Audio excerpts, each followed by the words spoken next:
ایک صحابی کہتے ہیں مجھے اکثر یہ حضور کا فرمان سنتا تو میرے دل میں خیال آتا آخر اللہ کس طرح برکت دیتا ہے، آخر اللہ کس طرح سے نوازتا ہے، رنگ کیا ہے؟ کہتے میں یہ بات سوچ کے نا مجھے قضائے حاجت کی حاجت ہوئی، پخانہ پیشاب کے لیے میں نکلا تو ایک جگہ دور جا کے میں بیٹھا کھیتوں میں، دور جا کے کہتے میں پیشاب کر رہا تھا تو ایک چوہا اپنے بل سے نکلا اور ایک ہیرا میرے پاس رکھ گیا، میں پیشاب کر رہا ہوں، کہتے پھر گیا اندر تو ایک ہیرا اور رکھ گیا، پھر گیا تو پھر رکھ گیا، پھر گیا تو پھر رکھ گیا، کہتے 15 ہیرے چھوڑ گیا۔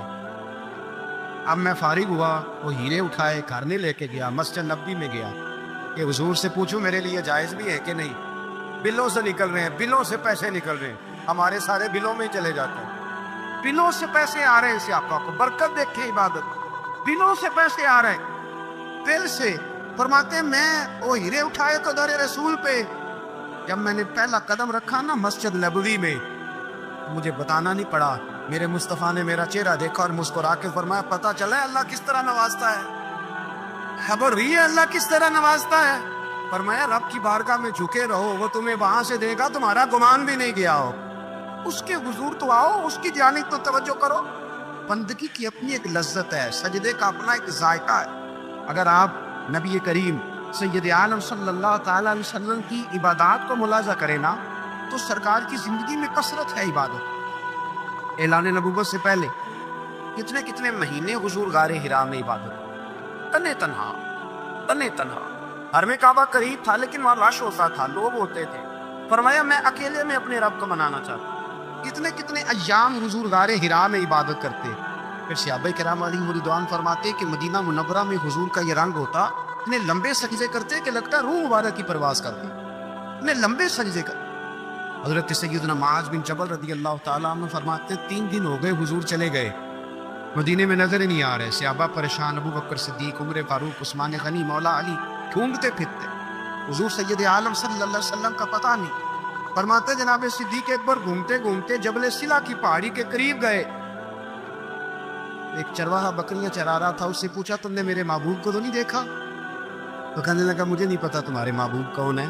ایک آدمی آج 3 دنوں سے غار پہ رو رہا ہے، اتنی شدت کے ساتھ روتا ہے کہ میری بکریاں جا کے غار کے سامنے بیٹھتی، بکریاں بھی روتی ہیں، میں بڑا کھینچتا ہوں پر لوٹتی نہیں، رات کو گھر لے کے جاتا ہوں تو جاتی نہیں، سویرے باڑے سے نکالتا ہوں تو دوڑی ہوئی آتا ہے، پھوٹ پھوٹ کے روتی ہیں، لیکن حال یہ ہے کہ دودھ پہلے سے بھی زیادہ دیتی ہے۔ حضرت ابو بکر صدیق کہنے لگے یہی تو میرے رسول پاک علیہ الصلوۃ والسلام کے نبی ہونے کی علامت۔ صحابہ کو بلایا، 3 دن سے حضور سجدے میں، کتنے دنوں سے؟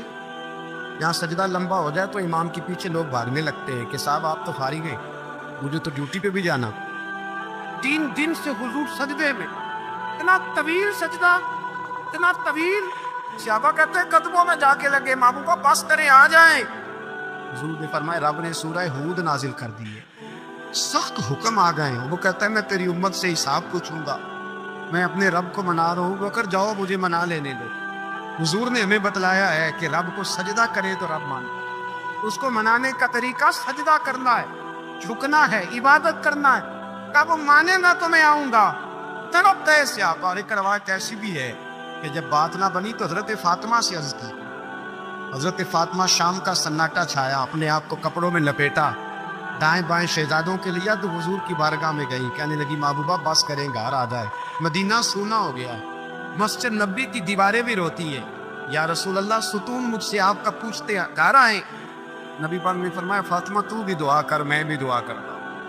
حضرت فاطمہ بھی ساتھ والے کونے میں سجدے میں گر گئی، پھر دعا ہوئی، پھر التجا ہوئی، حضرت جبریل آئے، کہنے لگے محبوبہ رب کہتا ہے سار اٹھاؤ، وَلَسَوْفَ يُؤْتِيكَ رَبُّكَ فَتَرْضَىٰ، اللہ فرماتا ہے میں آپ کو اتنا دوں گا کہ آپ مجھ سے راضی ہو جائے۔ میرے رسول پاک علیہ وسلم نے فرمایا بندہ اللہ کے سب سے قریب اس وقت ہوتا ہے جب وہ سجدے کی حالت میں ہوتا ہے۔ کس کے قریب ہوتا ہے؟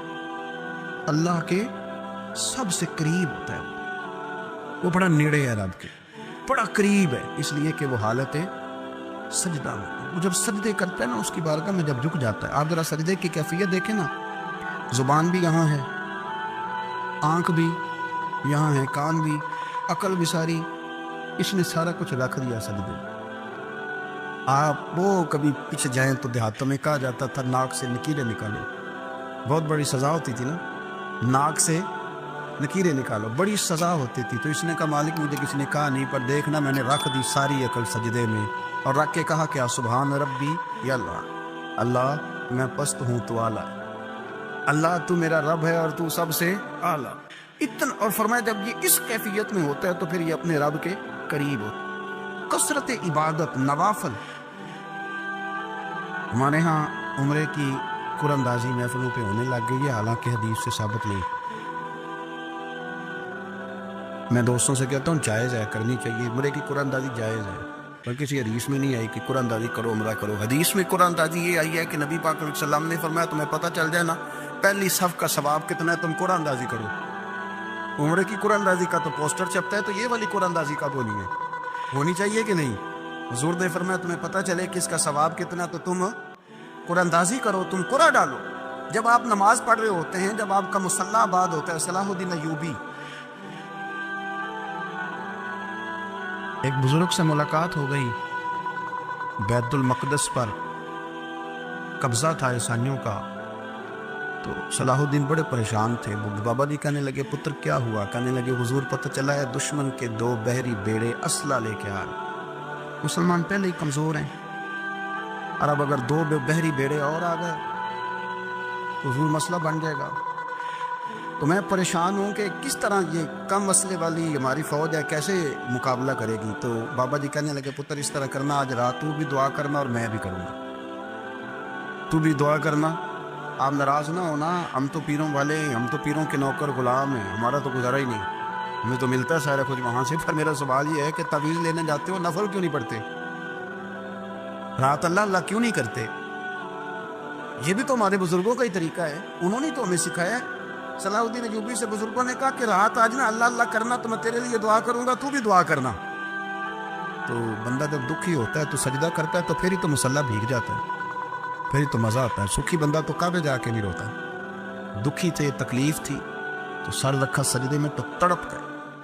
اور وہ بابا جی کہتے ہیں میں مسجد آیا تو صلاح الدین چیخیں مار کے رو رہا تھا اور کہہ رہا تھا مالک میں کوئی اپنی شان کے لیے تو نہیں نہ لڑ رہا، اللہ کو میں کوئی قبضوں کے لیے تو نہیں لڑ رہا، مالک تیرے لیے لڑ رہا ہوں، مجھے بے آبرو نہ کرنا، میری مدد فرمانا۔ کہتے ہیں میں آیا تھا کہ مسجد میں دعا کروں گا، پر صلاح الدین ایوبی کو روتے دیکھا تو میں لوٹ گیا۔ تو سویرے صلاح الدین ملے تو بڑے خوش تھے، میں نے کہا پتر کیا ہوا؟ کہنے لگے حضور وہ بحری بیڑے 2 آ رہے تھے نا اسلحہ لے کے، دونوں ڈوب گئے پانی میں ڈوب گئے۔ تو بابا جی کہنے لگے صلاح الدین وہ پانی میں نہیں ڈوبے، وہ تیرے آنسوؤں میں ڈوب گئے، وہ غرق ہو گئے، وہ جو تو نے مصلی بات کیا تو وہ تیرے آنسوؤں میں ڈوب گئے، وہ غرق ہو گئے، وہ تمام اتنے قیمتی تھے، تیرے آنسو کے بہا لے گئے دشمن کے بحری بیڑوں کو۔ میرے بھائی، میرے عزیز، سمجھ لیں اس بات کو ہمیشہ کے لیے، اور اس پر غور کرنے اچھے طریقے سے کہ میرے رسول کریم سید عالم صلی اللہ علیہ وسلم نے نا ہماری توجہ دلائی، حضور نے ہمیں بتلایا، ہمارا ذوق بڑھایا عبادت کی طرف۔ ایک صحابی تھے حضرت ابو فاطمہ رضی اللہ تعالیٰ عنہ، یہ ترمذی شریف کی حدیث ہے۔ نبی پاک علیہ السلام نے فرمایا ابو فاطمہ قیامت کے دن مجھ سے جلدی ملنا چاہتے ہو کہ دیر کے ساتھ؟ تو کہنے لگے حضور کون ہوگا جو دیر سے ملنا چاہے، ہم نے تو جان دے دی وعدہ دیدار پر۔ اعلیٰ حضرت فرماتے ہیں جان دے دی وعدہ اور نقد اپنا دام ہو ہی جائے گا۔ مجھے لگتا ہے کہ یہ سودا نقد و نقد ہو جانا ہے، کیونکہ ہم نے جان دے دی وعدہ دیدار پر۔ آپ نے وعدہ کیا تھا کہ مریں گے تو پھر زیارت ہوگی، تو مر گئے ہم زیارت کی خاطر۔ جان دے دی وعدہ دیدار پر، تو نقد اپنا دام ہو ہی جائے گا۔ اے رضا ہر کام کا ایک وقت ہے، دل کو بھی آرام ہو ہی جائے گا۔ تو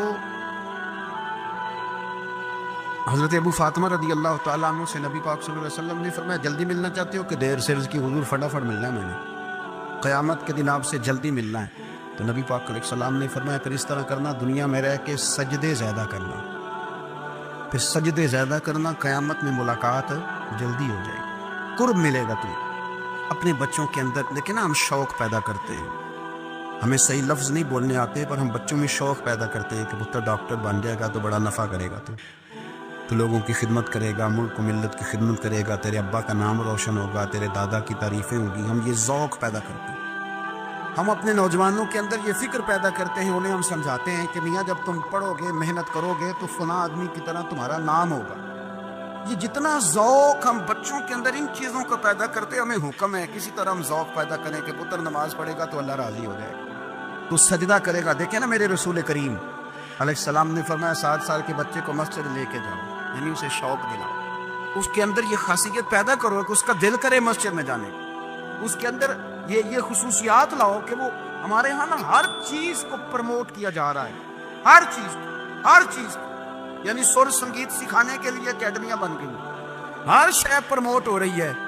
عبادت کا جذبہ کم ہوتا جا رہا ہے، اللہ کا ذوق ہمارے اندر نہیں رہا. اور اتنا مشکل ہم نے اپنے لیے بنا لیا ہے کہ وہ بندہ جو بڑی زبردست مذہبی گفتگو کر رہا تھا اور تگڑی بات کر رہا تھا، کیا بات ہے، لیکن نماز کے بارے میں کمزوری دکھا جاتا ہے، نوافل کے بارے میں وہ چپکے سے نکل جاتا ہے. امام احمد بن حنبل رحمۃ اللہ تعالی علیہ، مسند امام احمد بن حنبل 14 جلدوں میں ہے مارکیٹ میں، اور مجھے تو خیر پسند ہی بڑی ہے، میں نے کئی دفعہ پڑھی ہے. اور کیا بات ہے امام احمد بن حنبل، کیسے تگڑے قسم کے محدث تھے اور اللہ نے کتنا انہیں اعزاز عطا فرمایا ہوا. یہ کوڑے بھی کھاتے تھے دین کی خاطر، سارا کرتا لہو سے باہر بھی جایا کرتا تھا، بڑا اعزاز والا شخص تھے، بڑے اعزاز والے. حدیثیں جمع کرنا، حدیثیں لکھنا، حدیث پڑھانا، سارا دن رہتے تھے. کہہ سکتے تھے کہ میں کر تو رہا ہوں کام، اور حدیث بھی موجود ہے کہ عالم عابد سے افضل ہوتا ہے، پر اس کے باوجود امام احمد بن حنبل رحمۃ اللہ علیہ 300 نفل فرض نمازوں کے علاوہ پڑھا کرتے، 300 نوافل روز پڑھا کرتے تھے. ان کے بیٹے نے کہا ابا جی مکان خریدنا ہے تو وہ جگہ کہاں کر کے لوں، بہت ساری آبادیاں، تو فرمایا پتر وہاں لینا جہاں مسجد قریب ہو. میرے رسول کریم سید عالم صلی اللہ علیہ وسلم اتنا پسند کرتے مسجد کو، اتنا پسند کرتے نماز کو، کہ رسول کریم صلی اللہ علیہ وسلم تہجد کی نماز بھی پڑھتے، پھر حضور فجر کی نماز بھی پڑھتے. نبی پاک وتر کو الگ کر کے پڑھتے، عشاء کے ساتھ نہیں پڑھتے. یہ تو ہمیں اس لیے اجازت دی ہمارے بزرگوں نے کہ بعد میں اٹھے گا کون علیحدہ وتر پڑھنے کے، عشاء کے ساتھ پڑھ لیں. وتر پڑھتے، تہجد پڑھتے، فجر پڑھتے، اشراق پڑھتے، چاشت پڑھتے، پھر مغرب کی نماز کے بعد 6 رکعت اوابین پڑھتے، پھر رات کو صلاۃ اللیل پڑھتے. سیدہ عائشہ صدیقہ کہتی ہیں زمانہ سو جاتا اور میرے رسول مصلی بچھا کے کھڑے ہو جاتے. او یار کھیتی باڑی کر کے نہیں، محنت مزدوری کر کے نہیں. جناب عائشہ کہتی ہیں میں یہ بھی دیکھتی کہ حضور ایک آیت شروع کرتے تو ساری رات اسی کو پڑھتے، اور میری نظر جاتی تو قدم مبارک پہ ورم آ جاتا. یار نماز پڑھ کے اتنی مشقت کر کے، اتنی جد و جہد کر کے ورم آ گیا، یا رسول اللہ اتنی محنت کیوں کرتے ہو؟ فرمایا افلا اکون عبدا شکورا، کیا میں اپنے رب کا شکر گزار بندہ نہ بنوں؟ صحابہ کا ذوق عبادتوں کا، ریاضتوں کا، تلاوتوں کا، طبیعت ہے ان کی.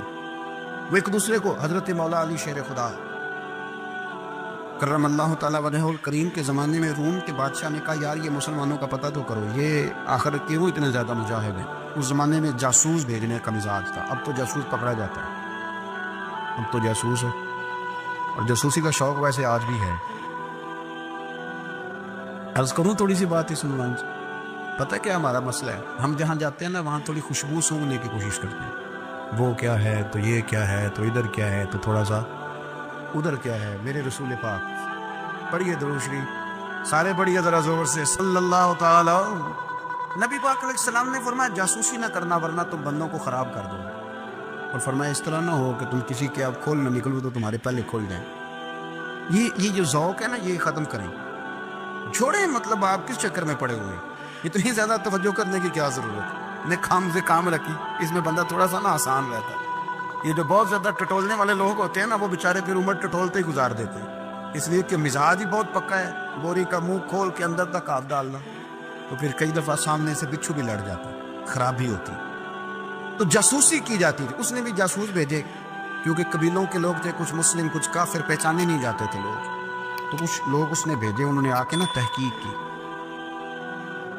ریسرچ کری کہ آخر ماجرا کیا ہے. تو واپس جا کر انہوں نے رپورٹ دی نا روم کے بادشاہ کو. اس رپورٹ کا ایک جملہ بڑا شاندار ہے. وہ کہنے لگا بادشاہ ہمیں مسلمانوں کی کوئی سمجھ نہیں آئی، ہمیں کوئی سمجھ نہیں آئی. انہوں نے کہا کیوں نہیں سمجھ آئی؟ کہنے لگے یار عجیب بندے ہیں، جب رات مصلے پہ بیٹھتے ہیں تو یوں لگتا ہے ان کا دنیا سے رشتہ ہی کوئی نہیں، کوئی کسی کو نہیں جانتا، کوئی اپنے دکھ سنا کے رو رہا ہے، کوئی اپنی بات کر کے رو رہا ہے، لگتا ہے کہ ان کا کوئی رشتہ ہے ہی نہیں جب مصلے پہ بیٹھتے ہیں۔ اور فرمایا جب سویرے یہ جہاد کرنے نکلتے ہیں تو لگتا ہے ان سے زیادہ دلیر ہی کوئی نہیں۔ حالانکہ جو مسلوں پہ رونے دھونے کے لوگ ہوتے ہیں وہ کئی دفعہ جہاد میں کام نہیں کرتے، لیکن عجیب لوگ ہیں کہ رات کے راہب ہیں، دن کے مجاہد ہیں، کوئی سمجھ نہیں آتا۔ میرے عزیز، ان لوگوں نے مسلح آباد کر کے رکھا، تلاوتیں ان کا ذوق رہی، منظر روز پڑھنا، اسباق پڑھنا، وظائف پڑھنا، یہ ان کا ذوق رہا۔ سیانے سیانے بندے نا، سیانے بندے، پیار ہو جاتا ہے نا، جب پیار، نبی پاک کبھی کبھی ناراض ہو جاتے نا تو حضرت عمر، بڑا دلیر بندہ ہے نا، اپنے گھٹنے زمین پہ رکھ لیتے، یہ سیاہ میں ملے گا آپ کو، سیاہ سے گھٹنے زمین پہ رکھتے، پھر یہ کونیاں زمین پہ رکھتے، اور کونیاں دونوں زمین پہ رکھ کے نا یوں ہاتھ باندھتے، ایسے کونیاں نیچے رکھ کے نا دونوں ہاتھ باندھتے، اور پھر کہتے رضیت باللہ ربا وبالاسلام دینا وبسیدنا محمد النبی و رسولا صلی اللہ علیہ، رو پڑتے۔ حضور کسی سے ناراض ہوتے، کسی اور سے، تو عمر گھٹنے زمین پہ رکھتے، پھر کونیاں رکھتے، پھر ہاتھ باندھتے، کہتے سونیا میں بڑا راضی ہوں کہ اللہ میرا رب ہے۔ حضور ہم بڑے راضی ہیں کہ اسلام ہمارا دین، حضور بڑے راضی ہیں کہ آپ ہمارے رسول ہیں، اسلام ہمارا، حضور ہم بڑے راضی ہیں، حضور ناراض نہ ہونا۔ تو نبی پاک نے بڑے ناراض ہوتے تو عمر کی ادا دیکھ کے ہنس پڑتے، حضور ہنس پڑتے، اور حضور فرماتے عمر تو اس طرح کا تو نہیں تھا نا، وہ تو بڑا تگڑا بندہ تھا دلیر، اس طرح کا تو نہیں تھا نا۔ تو پھر عمر روتے، کہتے سونیا میں اس طرح کا نہیں تھا، پر پیار جو ہو گئی، محبت جو ہو گئی، اب کدھر جاؤں گا، اے عشق تیرے صدقے، اے عشق تیرے صدق، جلنے سے چھٹے سستے جو آگ بجھا دے گی، وہ آگ لگائی۔ لیکن نا سیانے بندے، حضرت عبد الرحمن ابن عوف، سیانے بندے، ایک خاتون نبی پاک صلی اللہ علیہ وسلم کی بارگاہ میں حاضر ہوئی، کہنے لگی حضور میں جب بھی آتی ہوں نا یہی کرتا پہنا ہوتا ہے، اگر اجازت دیں تو ایک نیا نہ بنوا کے لاؤں، ایک نیا۔ بات محبت کی ہو رہی ہے نا تو مجھے کر لینے دے، مجھے پتہ ہے آپ نے شک نہیں کرنا میرے اوپر۔ وہ نا کوئی مرید کسی پیر کو نذرانہ دے رہا ہوتا ہے نا، کہہ رہا آج کل تو مرید بڑے سیانے ہیں، سارے کام سوچ سمجھ کے کرتے ہیں۔ میں نے کہا تھا شک نہ کرنا، لیکن اگر کبھی کوئی مرید کوئی تحفہ، کوئی جوڑا، کوئی چیز پیش کر رہا ہو نا تو سائڈ تے کھلوتا بندہ دیکھنا یہ نہ کی کام شروع کیتے، میں کہ تو اس شعبے دے نہیں، تینوں پتہ ہی نہیں۔ آپ میری بات کو سمجھ رہے؟ نبی کریم صلی اللہ علیہ وسلم نے تحفہ پیر کے لیے منع ہے کہ وہ لالچ نہ کرے، وہ تباہی نہ کرے، اپنا کلیجہ خراب نہ کرے۔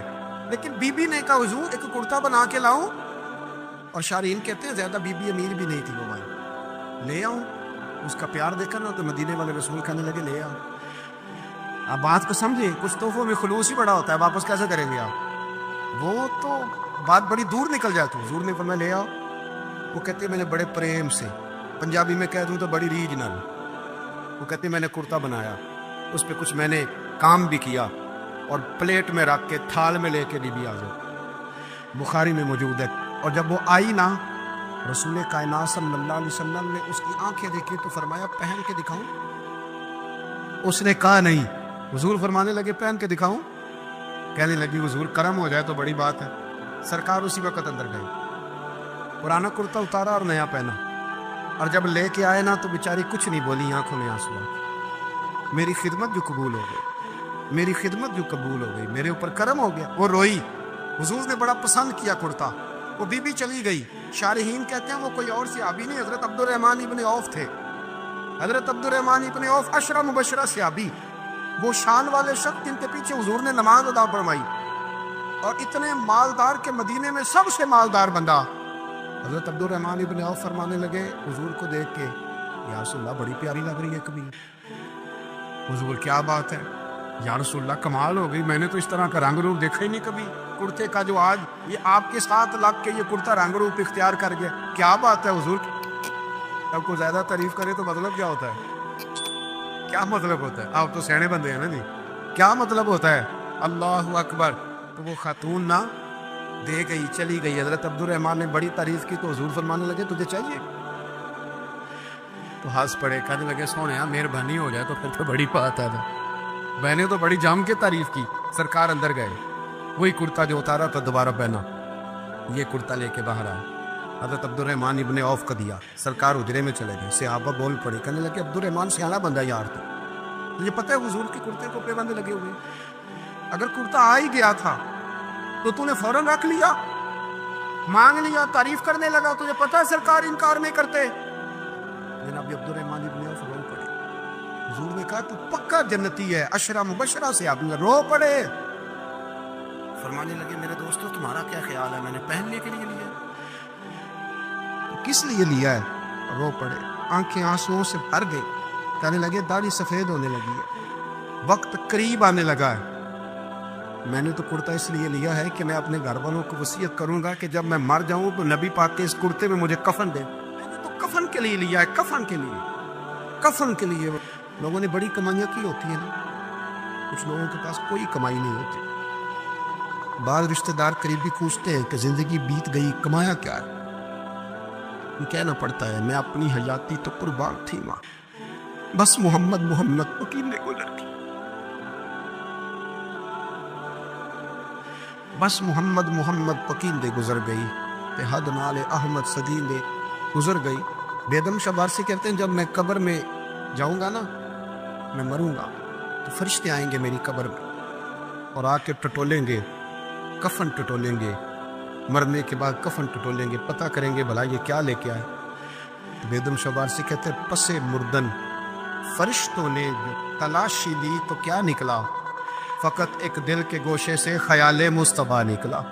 دیکھو یہ رنگ کیا ہے صحابہ کی محبت۔ حضرت انس بن مالک کہتے ہیں میں کھڑا تھا تو ایک شخص آئی، یہ بخاری ہے، یہ نہ کہنا کہ مولوی خطیب کہتے ہیں کہ زیادہ عمل نام بھی کرو محبت کرو، یہ بات آپ نے بڑے وثوق سے سنی ہے، یہ میں نے بڑی ضروری سمجھی آپ کو سنانا، بخاری ہے بخاری۔ انس بن مالک فرمانے لگے ایک شخص نے آ کے کہا حضور قیامت کب آئے گی؟ حضور نے فرمایا تیری تیاری کیا ہے؟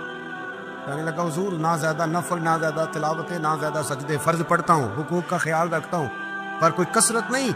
حضور نے فرمایا قیامت کا کوئی پوچھ رہے ہو؟ اور کرنے لگا حضور ایک شے پڑی پکی میرے پاس ہے۔ فرمایا وہ کیا؟ کہنے لگا خدا سے بھی پیار کرتا ہوں، محمد مصطفیٰ سے بھی پیار کرتا ہوں، پکی میرے پاس پکی شے ہے۔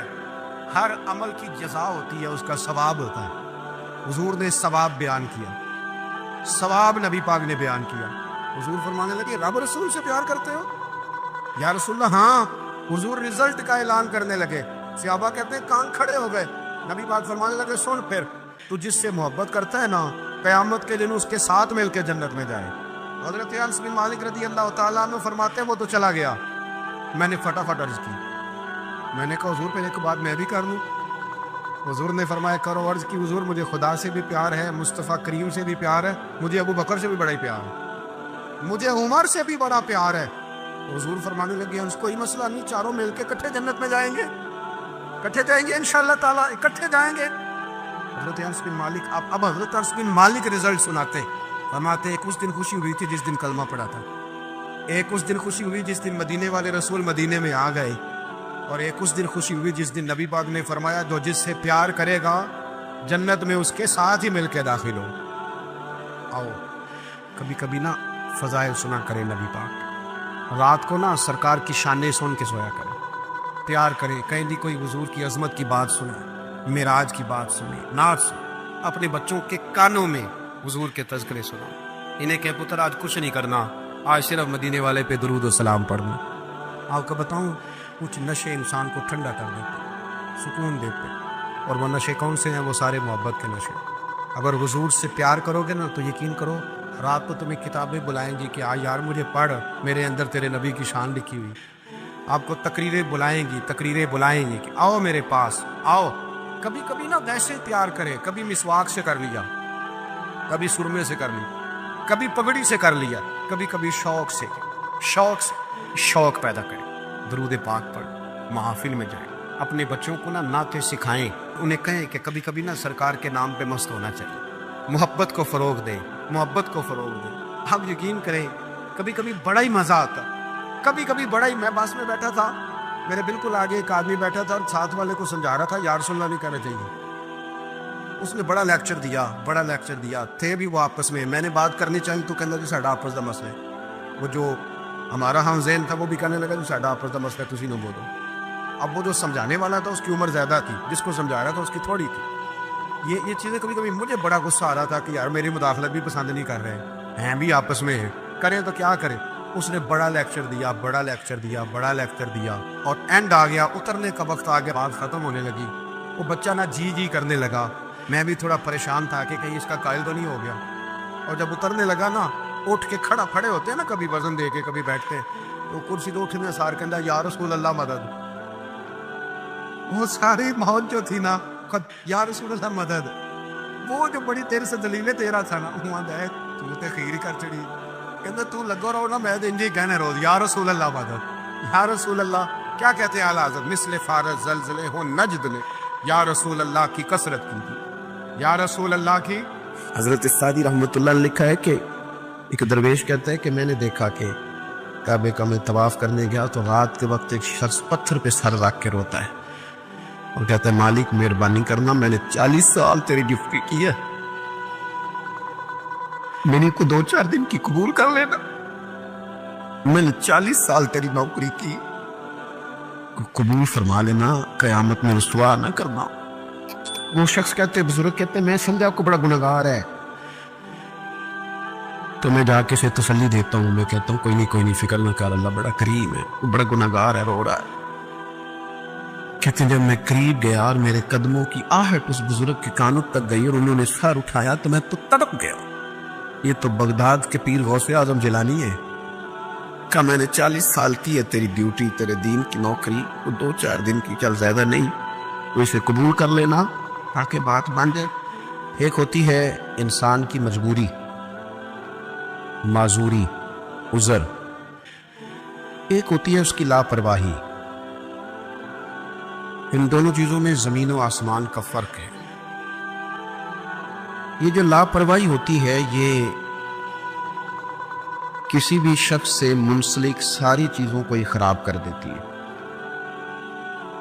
آپ نے ایک چھوٹا سا پودا بھی اگر لگایا ہے اور آپ لاپرواہی کا مظاہرہ کرتے ہیں تو وہ خشک ہو جائے گا۔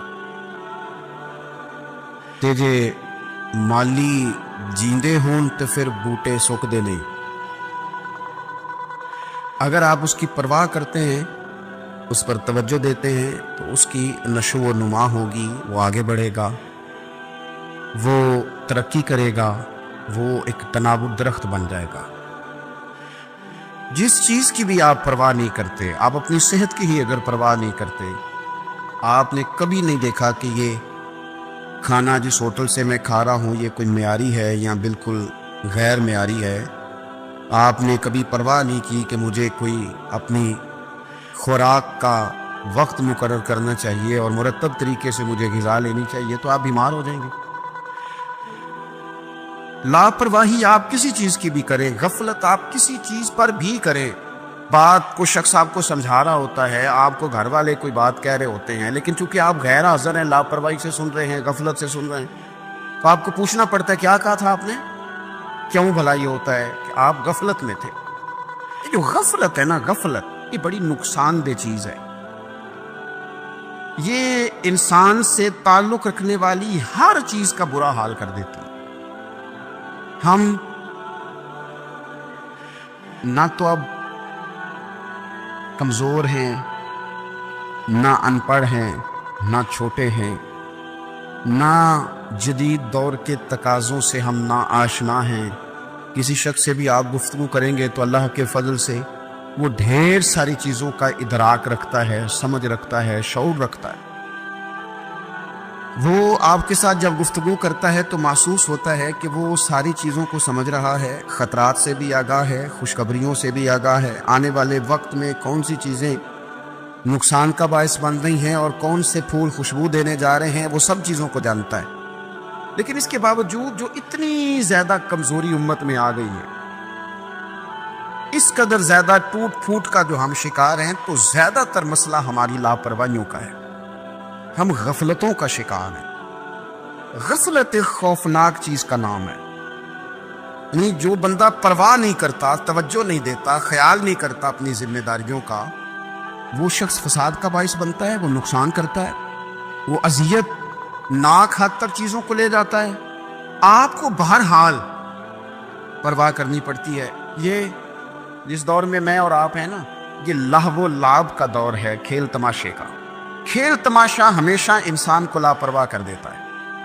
آپ دیکھ لیں کل تک کھیل تماشا کسی گراؤنڈ میں جا کر کسی آلے کے ساتھ کھیلا جاتا تھا، وقت نکال کے لوگ جاتے تھے، کچھ دیر کے لیے ان کا ذہن تقسیم ہوتا تھا، گھر لوٹتے تھے، اپنی ڈیوٹی کرتے تھے۔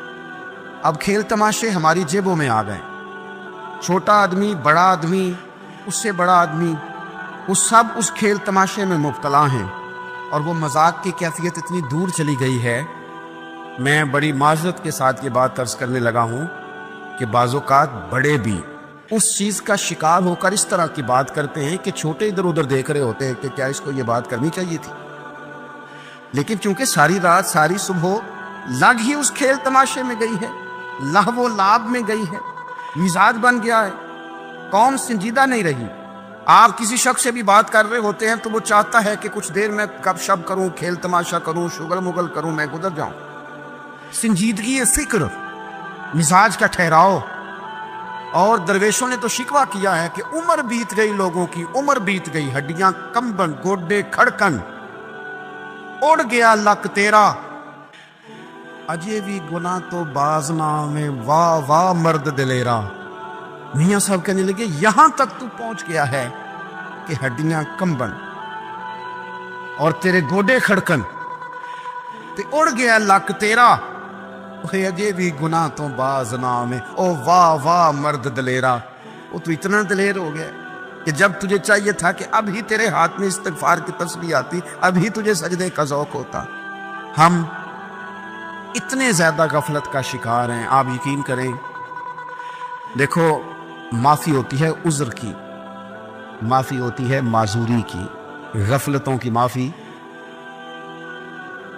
جب ہم اسکول میں پڑھتے تھے، مدرسے میں پڑھتے تھے، تو جس بچے کا پتہ چل جاتا تھا نا یہ بیمار تھا، اسے مار نہیں پڑتی تھی۔ جس کا پتہ چل جاتا تھا نا کہ اس کے گھر میں کوئی پریشانی آ گئی تھی، اسے مار نہیں پڑتی تھی۔ غصہ دلانے والی بات یہ ہوتی تھی کہ گھر والے کہتے تھے کہ ہم نے تو بھیجا تھا، صبح تیار کر کے بیگ دے کے اس کو روانہ کیا تھا، اور جب پتہ چلتا تھا نا کہ یہ آیا نہیں، وہاں بیٹھ کر وقت گزارا، وہاں بیٹھ کر وقت گزارا۔ اب یہ وہ مسئلہ تھا کہ استاد اس پر یوں ہوتا تھا کہ جس طرح وہ پورے جلال میں آ گئے۔ اس بات نے انہیں اتنا غصہ دلا، او تو بیٹھا رہا، جان بوجھ کے نہیں آیا۔ اس کو شدید مار پڑتی تھی۔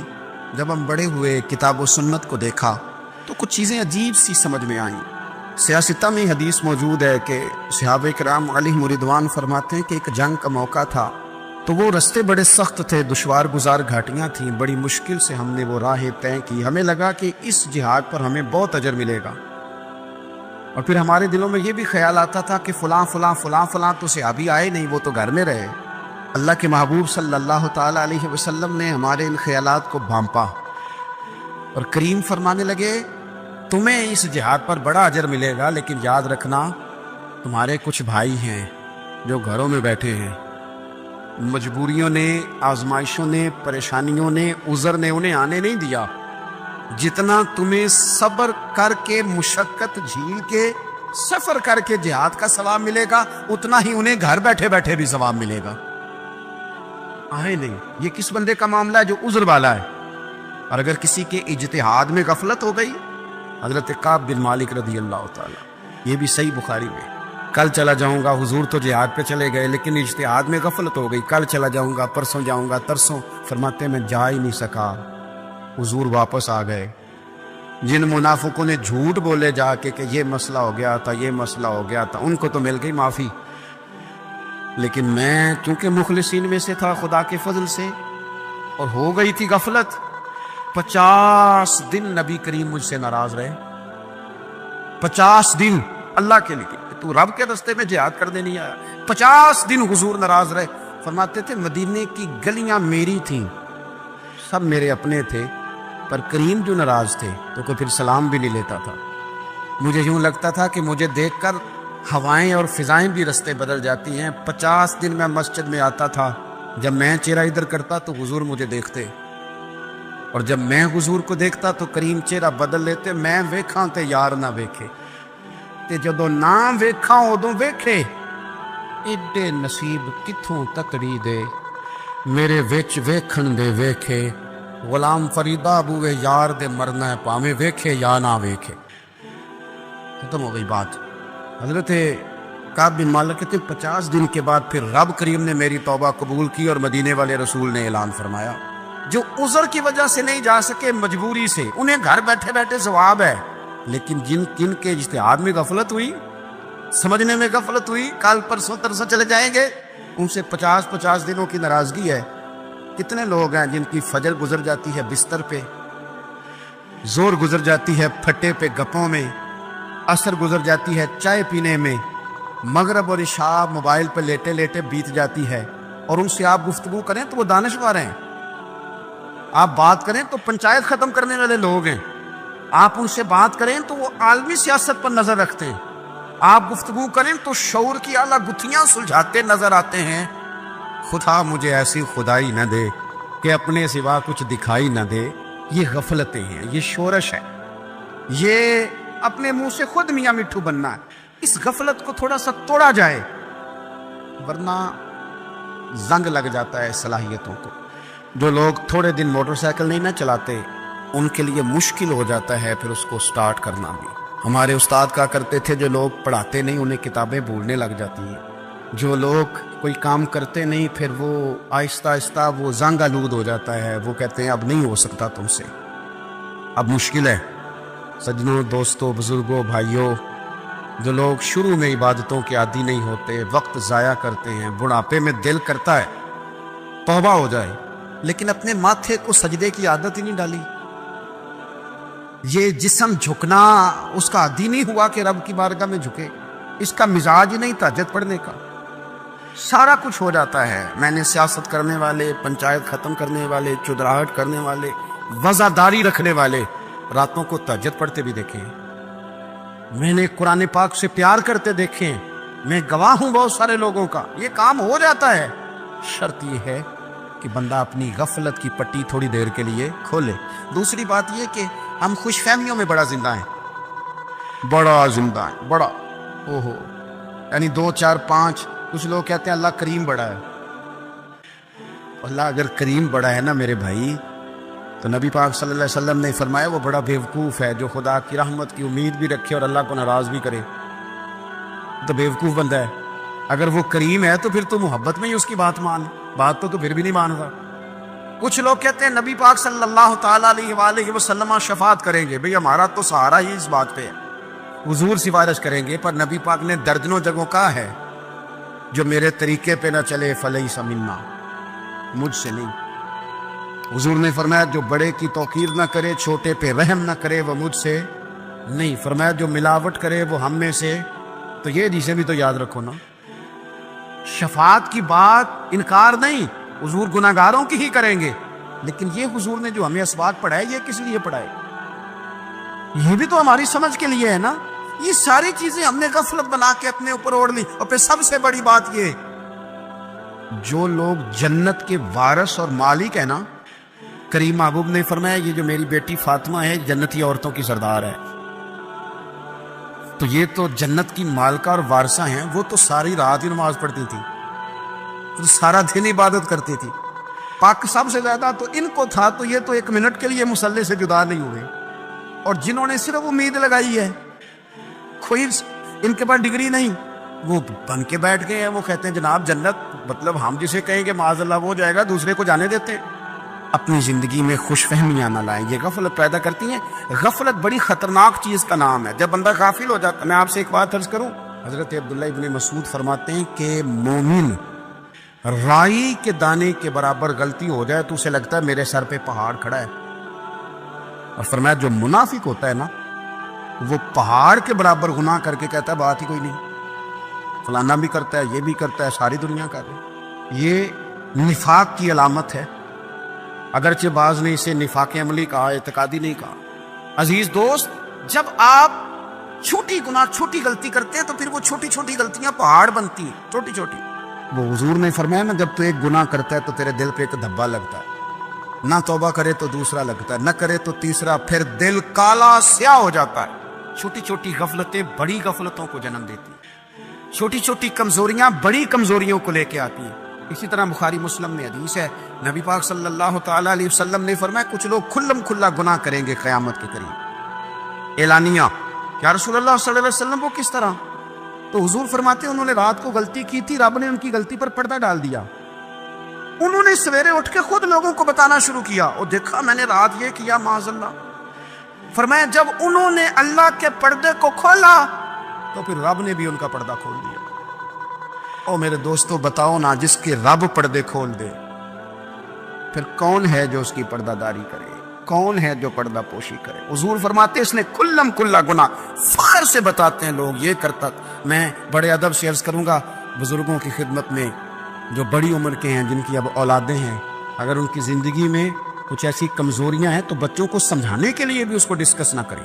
ہم یہ کرتے تھے، ہم یہ کرتے تھے، اس کا کوئی فائدہ نہیں، یہ ہم کر کے دیکھا ہے سارا کچھ. نہ نہ نہ نہ، جس طرح گناہ ہے اس طرح گناہ کا اظہار بھی گناہ ہے. آپ ڈبل جرم کر رہے ہیں، آپ دلیر کر رہے ہیں سامنے والے کو کہ تو بھی کر، خیر ہے. بلکہ ایک نوجوان مجھے ایک دفعہ کہنے لگا تھی، ابا جی کہتے ہیں میں نے 35 سال یہ کام کیا ہے، یہ سب غلط ہے. تو میں نے ابا جی سے کہا چلو 15 کو سال مجھے بھی کر لینے دو، پھر میں بھی توبہ کر لوں گا. یہ ہم لوگوں کو دعوت دے رہے ہیں کہ غلط کام کرو. قرآن مجید کو آپ دیکھیں گے نا سورہ یاسین کے اندر، یہ بھلا کفر کیوں ہوتا تھا، منافقت کیسے پیدا ہوتی تھی، بت پرستی کیسے عام ہوتی تھی، دنیا کے اندر ستارہ پرست، سورج پرست، چاند کی پوجا کرنے والے یہ لوگ کیسے پیدا ہوتے تھے؟ غفلت کی وجہ سے. جیسے جیسے یہ اللہ کی بارگاہ سے دور ہوتے جاتے، یہ مختلف قسم کی عبادتوں میں، شرک میں، کفر میں مبتلا ہوتے جاتے. قرآن مجید سورہ یاسین کے اندر ارشاد فرماتا ہے کہ اللہ تبارک و تعالیٰ نے قرآن مجید کو اس لیے اتارا ہے لِتُنذِرَ قَوْمًا مَا أُنذِرَ آبَاؤُهُمْ، تاکہ آپ ان لوگوں کو ڈرائیں جن کے باپ دادا کو نہیں ڈرایا گیا. اور نتیجہ کیا ہوا؟ فَهُمْ غَافِلُونَ، وہ لوگ غفلت میں چلے گئے، ڈرایا نہیں گیا، سمجھایا نہیں گیا، کسی نے سبق نہیں پڑھایا. تو میں آپ سب سے گزارش کروں گا کہ خیر کی بات بتاتے رہیں، خیر کی بات کہتے رہیں. خیر کی بات جو ہوتی ہے یہ فائدہ کرتی ہے ہمیشہ. تو غفلتیں اپنی دور کرنی چاہیے. دوسرا یہ ہوتا ہے، ایک تو انسان جب وہ دور ہو جاتا ہے چھوٹے چھوٹے گناہ کر کے تو غفلت آتی ہے. دوسرا قرآن پاک نے ایک اور مقام پر اس کا ذکر فرمایا ہے. وہ اس طرح فرمایا ہے کہ جو انسان کی پیاری چیزیں ہیں نا بعض اوقات، جن سے وہ لگاؤ پیدا کر لیتا ہے، جن سے محبت اس کی بڑھ جاتی ہے، وہ چیزیں بھی غفلت پیدا کرتی ہیں. ان میں 2 چیزوں کا تو قرآن پاک نے نام لے کے ذکر کیا ہے.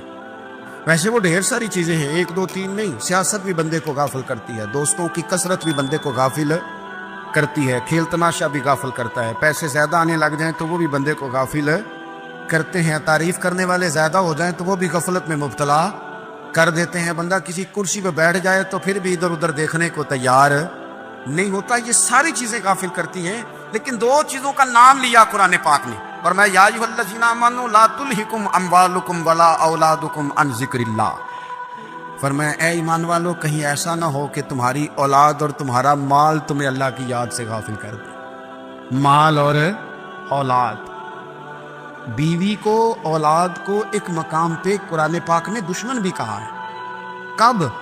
جب یہ تمہیں کہیں کہ حرام کما کے لاؤ، جب یہ تمہیں کہیں کہ ہمیں جس طرح کا مرضی مال دو، جب یہ تمہیں کہیں ناجائز کرو، یہ دشمنی کر رہے ہیں تمہارے ساتھ. یہ مال اور اولاد یہ بندے کو غافل کر دیتے ہیں. کاروبار کرنا، مال کمانا، بچے پالنا، یہ ایک جزء ہے زندگی کا، یہ کل زندگی نہیں. کل زندگی تو یہ ہے کہ آپ نے دین کے لیے کیا کیا، ملت کے لیے کیا کیا، ملک کے لیے کیا کیا، غریب کے لیے کیا کیا. کبھی کسی بندے نے جھونپڑیوں والوں سے پوچھا ہے کہ بارشوں میں تمہارا کیا حال ہوتا ہے؟ وہ کچی آبادیاں جہاں سے گزر کے ہم اپنے بچوں کو دکھاتے ہیں کہ یہ دیکھو یہ پرانے مکان سارے اسی طرح کے ہوتے تھے. کبھی ان لوگوں سے آپ نے پوچھا ہے جو ساری رات چھتوں کے نیچے بالٹیاں رکھ کے وقت گزارتے ہیں کہ چھت ٹپکتی ہے؟ ان سے پوچھا ہے کہ رات بچے سو پائے تھے کہ نہیں؟ اچھا جی بارش ہو رہی ہے تو پھر ہم نے کیا کرنا تھا؟ ہم نے گھر والوں کو پکوڑوں کا آرڈر دینا تھا، وہ وقت پہ دیا. ہم نے کہا تھا کوکنگ آج اپنی. یہ کب ہوتا ہے؟ جب قومیں غافل ہو جاتی ہیں مال میں، مزوں میں، اپنی ذاتی زندگی کے پیچ و تاب میں، پھر وہ اتر کر دائیں بائیں دیکھنا پسند نہیں کرتی. اللہ فرماتے ہیں مال اور اولاد کہیں تمہیں اللہ سے غافل نہ کر دے، کہیں ایسا نہ کر بیٹھنا کہ تم اس میں الجھ جاؤ پوری طرح اور تمہیں صرف اور صرف اپنے بچے یاد رہ جائیں. تجارت کرنی چاہیے، لیکن ہم تجارت نہیں کرتے، بانی تاجر جاتے ہیں. ہر چیز کو تجارت کی نظر سے دیکھتے ہیں. ڈاکٹر آپ بنے لیکن زندگی ساری ہی آپ ڈاکٹر بن کے نہ گزاریں، آپ کے کچھ اور تعلقات بھی ہیں، کچھ اور رشتے بھی، ان پر بھی تھوڑا غور کر لیں. غفلتیں تیزی سے آتی ہیں اور وہ آ کر کے ہمارے اوپر حاوی ہو جاتی ہیں. یہ پرانے لوگ تھے نا، غافل نہیں ہوتے تھے،